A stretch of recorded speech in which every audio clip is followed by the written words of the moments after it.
My name is Alice, 28 years old. I work in childcare. Recently, I got engaged to my boyfriend Tom, and I've come to visit his parents' house for the first time. Tom is a graduate of a prestigious university and works for a renowned company. Not only is he smart, but he also has the respect of his colleagues. I've always admired him as a person. His father welcomed our marriage, even saying, "We never had a daughter. Your future mother-in-law will be thrilled." However, I've been bothered by the fact that my future mother-in-law, sitting next to him, seems upset. She's grimacing, almost as if she's angry. While I was observing her, she suddenly asked, "I heard you didn't graduate high school. Is that true? Our Tom is an elite, having graduated from a famous university. You think I'd approve of a marriage between an elite and someone of your status?" I was taken aback when she started to insult me. "Mother-in-law, how can you say such things? You're being rude to Alice." "Exactly, Mom. Your educational background shouldn't matter." Both Tom and his father stood up for me against my future mother-in-law. However, this only seemed to upset my future mother-in-law more. Isn't it natural for a mother to be concerned about the education and occupation of her son's future spouse? Children inherit their mother's DNA, don't they? Don't I want to leave behind excellent genes? It seemed like my mother-in-law wasn't going to approve of me, a high school dropout, because she wanted to ensure the excellence of her offspring. While it's true that some people are obsessed with educational backgrounds, and many parents care deeply about education, it felt sad to be opposed solely because I dropped out of high school. Actually, there was a reason I didn't finish high school. I grew up in a single-parent home after my father died in a traffic accident. My mother was frail, and she had a hard time raising me and my twin sister, Emma. Wanting to alleviate my mother's burden, I started working after middle school. Now, I'm attending night school to get my high school diploma. I'm saving up money, and I can even go to college if I want. Tom is supportive of this, and he even offered to help pay for my college education. Tom understands my home environment, and if I want it, he will pay for my college expenses. Tom is such a kind person, and that's one of the reasons I decided to marry him, but my future mother-in-law seems to dislike this.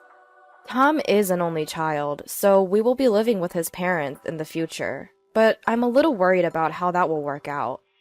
A while later, I moved into my future in-laws' house. At this point, there was only a month left until our wedding.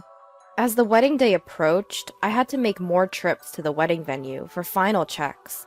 I had to make sure to reserve hotels for our guests who would be coming from afar. Between work, school, and wedding preparations, I was very busy. But my mother-in-law didn't seem too pleased with how I was. Today, I was applying makeup to head to the venue, and she suddenly exclaimed, "Oh my, what on earth are you wearing?"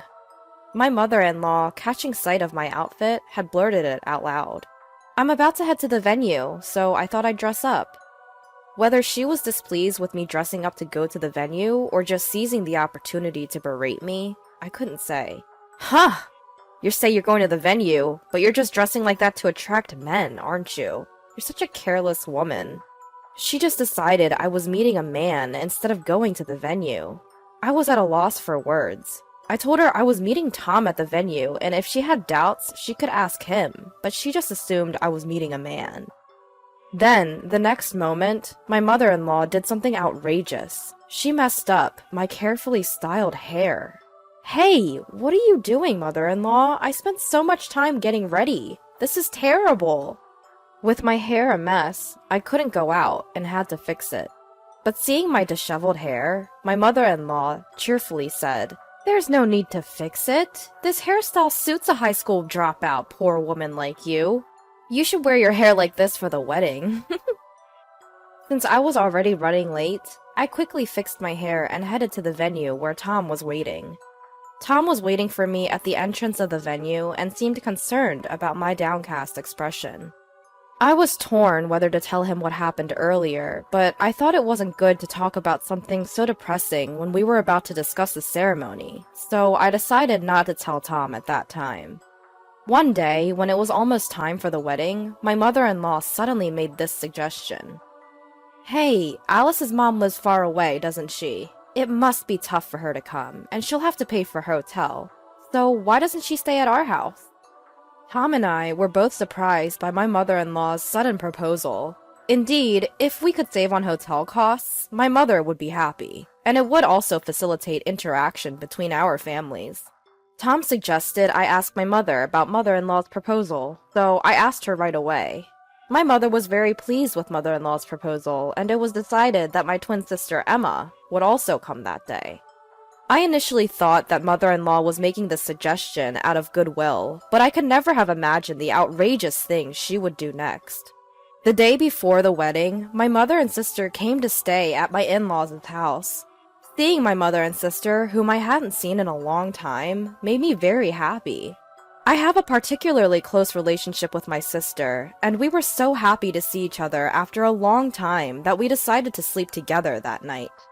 Emma, who had been drinking, fell asleep right away. No matter what happens, Emma won't wake up once she's like this. Just when I was thinking that, it was getting late and I should get some sleep too. I suddenly felt the door to our room open. As I was wondering what it could be, I heard a loud buzzing sound, followed by the noise of something being shaved. Haha! Now you won't be able to attend tomorrow's ceremony, will you? No need for hair for a poor middle school dropout. The moment I heard that, shocked, I turned on the room lights and said, "Mother-in-law, what are you doing?" The person in the bed suddenly sat up, startling my mother-in-law as well. Huh? Mother-in-law? You're Alice, aren't you? She seemed to have mistaken me for Emma. That's not my hair. We're twins, and our faces really look alike, but it wasn't me whose hair was shaved with clippers. It was my sister Emma. What? No way. Why? Wasn't it Alice? My mother-in-law seemed to be in shock, but Emma, who had apparently drunk too much, was sound asleep. When she wakes up in the morning and realizes her hair has been shaved off, Emma will surely be very angry. Unlike me, Emma has a strong temperament, so it's obvious she'll be furious. What will you do now, mother-in-law? I'm not going to cover for you. Feeling guilty, perhaps, my mother-in-law left the room with a pale face. The next day, Emma looked in the mirror and was shocked and furious to find that she was bald. Our mother, who was present at the scene, also shed tears in shock, and Tom could not hide his disturbance. It's terrible! Who on earth did this? So I revealed everything that had happened yesterday in front of everyone. I was wondering what kind of face my mother-in-law would wake up with this morning, but she wasn't there. According to my father-in-law, she said she was going for an early morning walk and hadn't returned yet.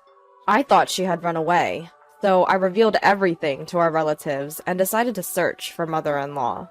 About 30 minutes later, I got a call from a relative saying they had found her in a nearby convenience store, and my father-in-law headed for that store.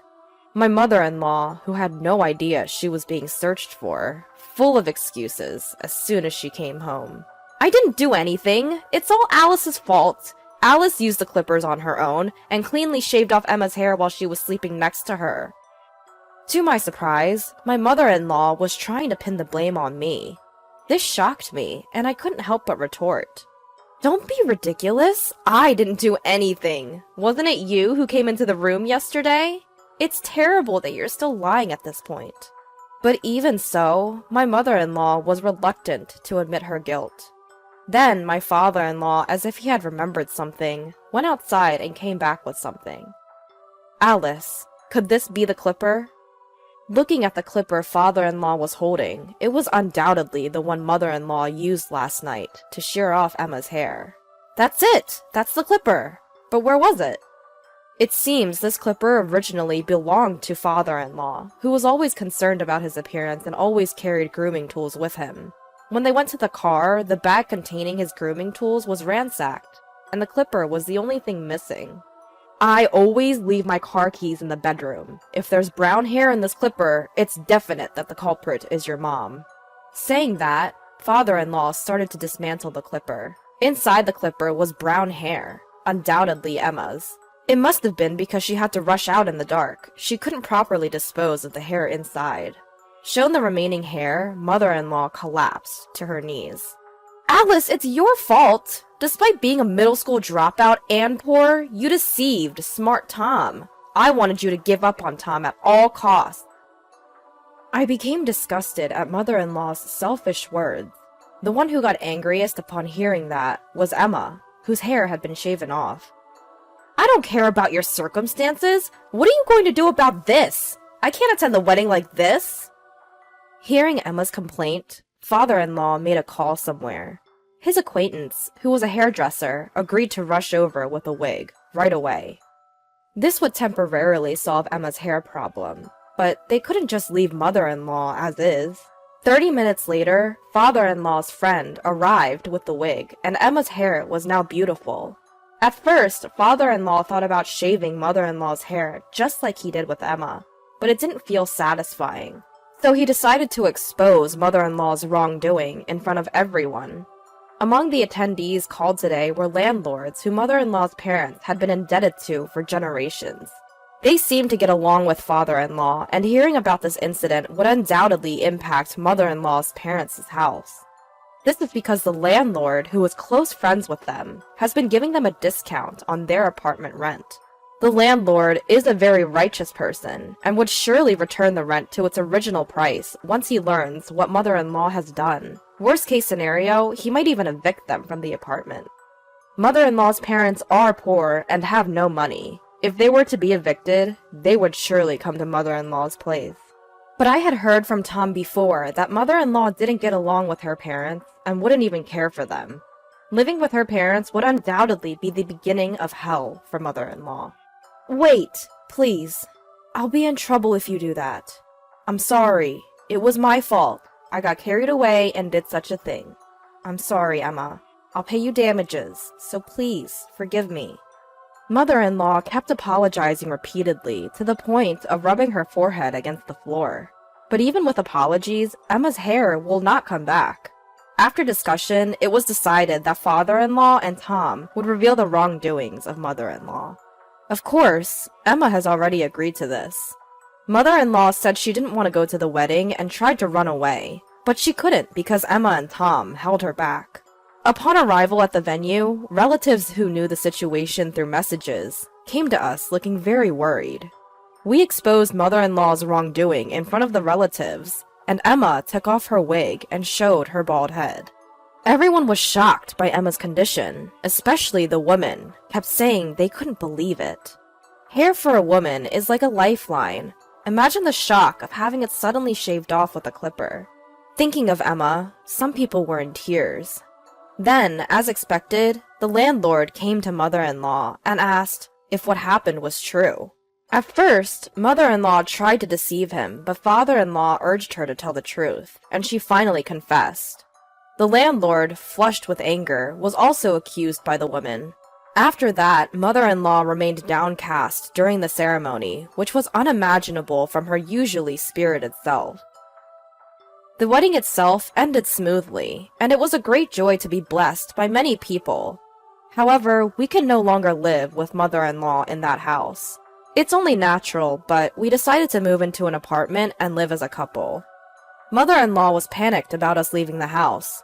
She cried out that it was her fault and begged us not to leave, but we can't live with her. But father-in-law felt the same. He told mother-in-law that he was going to divorce her and asked her to leave the house. Mother-in-law turned pale and clung to father-in-law, saying, "Please reconsider. Where will I live if I leave this house? You know, don't you, that I'm not getting along with my parents. If they find out about the divorce, they'll definitely tell me to come back for their care." She was trembling as if she could collapse at any moment. But when I think about Emma, I don't care about mother-in-law. I never dreamed that my hair would be shaved off while I was sleeping and mistaken for me. Mother-in-law persistently tried to persuade us afterwards, but since father-in-law contacted mother-in-law's parents, she reluctantly left the house. Currently, mother-in-law is living with her estranged parents and seems to be taking care of them. But apparently, her parents have a difficult personality, and mother-in-law is being completely worn out by their selfishness. She has called us several times to say she wants to start over, but we have no intention of living with her, so we just blocked her calls. Now, we are living happily with father-in-law in his home. The house was quite old, so we decided to renovate it together. Father-in-law built his dream study. Tom created a place to display model figures, and I decided to install a state-of-the-art kitchen. Of course, we also created a room for the child who will be born in the future. And now the three of us are living comfortably. Emma's hair, which was shaved at that time, has now become short, and it seems to be highly rated by her friends as a good change of image. She talks about that time as if it were a joke, telling various friends, and it actually complicates my feelings more. Emma, for her part, occasionally comes over for sleepovers at our family home, and I look forward to that. There may be many difficulties in the future, but I believe we can all work together and push through.